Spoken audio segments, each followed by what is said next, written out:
Hai semua, pernah tak anda terfikir macam mana kita ni hari-hari sangat mudah dimanipulasi tanpa kita sedar langsung? Dalam penerangan kita kali ni, kita akan deep dive dan bongkar satu rahsia psikologi yang sangat mengejutkan. Kita akan tengok macam mana minda kita ni sebenarnya dikawal oleh maklumat di sekeliling kita. Serius, lepas anda faham benda ni, cara anda melihat dunia takkan sama lagi. Jom mula. Okey, cuba anda fikirkan paradoks yang sangat relatable ni. Kenapa kempen menakut-nakutkan yang terlampau ekstrim tu selalu gagal? Anda tahu kan macam iklan anti merokok yang tunjuk imej paru-paru rosak teruk tu, atau ramalan kiamat ekonomi yang kata negara akan hancur esok. Kenapa amaran ekstrim macam ni selalu buat kita rasa macam nak abaikan terus mesej tu? Jawapannya memang mind-blowing. Jadi, ini roadmap apa yang kita akan cover hari ni. Kita akan mula dengan sains tahap ketakutan sederhana, lepas tu kita masuk ke taktik dalam kempen politik, realiti dalam kehidupan seharian kita, strategi gelap tentera cyber, dan akhir sekali, kesimpulan. Alright, jom kita masuk bahagian pertama, iaitu sains tahap ketakutan sederhana atau kita panggil zone Goldilocks persuasi. Asasnya macam ni, bila tahap ketakutan yang orang cuba sampaikan tu terlalu ekstrim, otak kita akan literally shut down dan dia trigger satu benda ni, mekanisme pertahanan psikologi. Maksudnya, minda kita akan automatik tolak ancaman ni dengan menafikan realiti. Kenapa? Sebab dia nak kurangkan rasa panik tu. Waktu ni lah kita akan mula cakap benda-benda macam, alah, benda teruk macam tu takkan jadilah kat aku. Now, apa yang sangat menarik kat sini ialah lengkung berbentuk U terbalik ni. Dia tunjuk dengan sangat jelas yang ketakutan pada tahap rendah cuma akan buat kita tak peduli. Kita ignore je. Ketakutan yang terlampau-melampau pula, macam kita bincang tadi, dia cetuskan penafian. Tapi, ketakutan sederhana, ini dia. Ini titik pertengahan atau sweet spot paling sempurna yang betul-betul boleh memotivasikan kita untuk bertindak. Seterusnya, kita beralih ke bahagian kedua, taktik dalam kempen politik dan macam mana ketakutan ni membentuk undian kita. Cuba anda bandingkan dua senario ni. Kalau seorang ahli politik tu buat ancaman ekstrim, contohnya dijerit yang negara kita akan total bankrupt dan hancur kalau parti lawan menang, pengundi biasanya akan anggap retorik tu mengarut je. Mesti kita fikir, tak logik lah sampai macam tu sekali. Sebaliknya, amaran yang sederhana dan lebih realistik, macam kemungkinan adanya pemotongan subsidi secara berperingkat. Amaran macam ni buatkan dasar baharu atau cukai baharu tiba-tiba rasa lebih masuk akal dan boleh diterima. Perkara ni juga explain dengan sangat bijak kenapa kempen keselamatan sempadan selalu gagal bila kempen tu guna ayat ekstrim macam pendatang asing akan cetuskan perang saudara. Terlalu over. Tapi kempen yang sama boleh jadi sangat berjaya bila mereka sekadar bangkitkan isu persaingan untuk pekerjaan separa mahir. Ia buatkan orang cukup cemas, tapi pada masa yang sama, mesej tu sangat logik dan mudah dihadam. Okey, jom kita tukar gear sekejap dan masuk ke bahagian ketiga.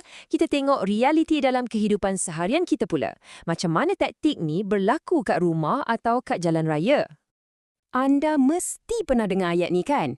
Bila kita cuba takutkan perokok tegar dengan ancaman maut bahawa dia confirm akan dapat kanser dan mati serta-merta esok, dia akan automatik cipta alasan logik untuk protect diri dia. Dia akan cakap lebih kurang macam ni, datuk saya merokok dari muda sampai umur 90 tahun, elok je tak ada apa-apa pun. Mereka guna pertahanan macam ni semata-mata nak abaikan amaran tu. Jadi, poin penting kat sini, sebenarnya anda ada peluang yang jauh lebih cerah untuk dorong seseorang perokok tu berhenti kalau anda ingatkan dia tentang stamina dia yang makin merosot atau batuk yang tak hilang-hilang. Bukannya dengan mengancam dia dengan kematian serta-merta yang otak dia tak boleh nak proses.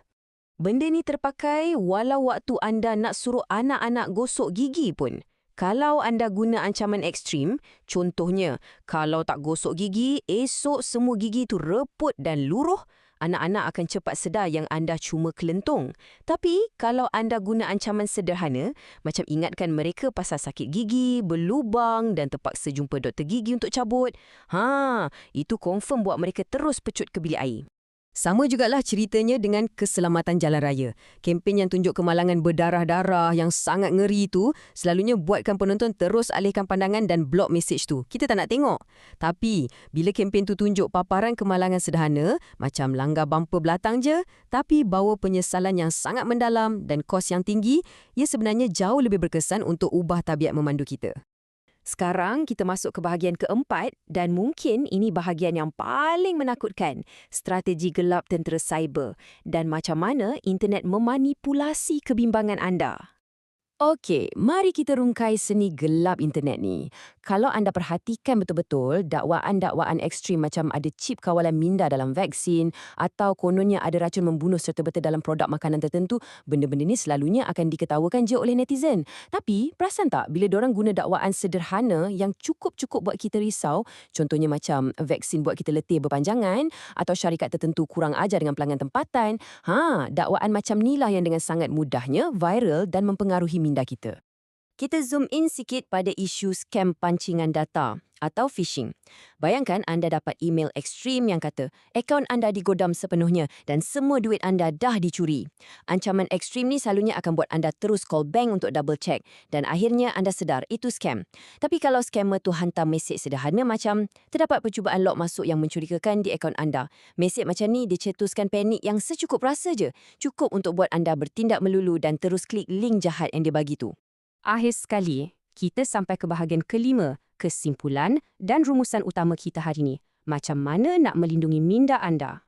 Untuk short sikit atau patahkan teknik manipulasi ketakutan sederhana ni, anda boleh amalkan 3 langkah mudah ni. Step pertama, bila anda mula rasa ada sekelumit perasaan bimbang atau cemas, lepas baca sesuatu tu, berhenti sejenak. Pause. Step kedua, tanya diri anda sendiri, adakah mesej ni sengaja direka untuk bunyi macam cukup-cukup boleh dipercayai?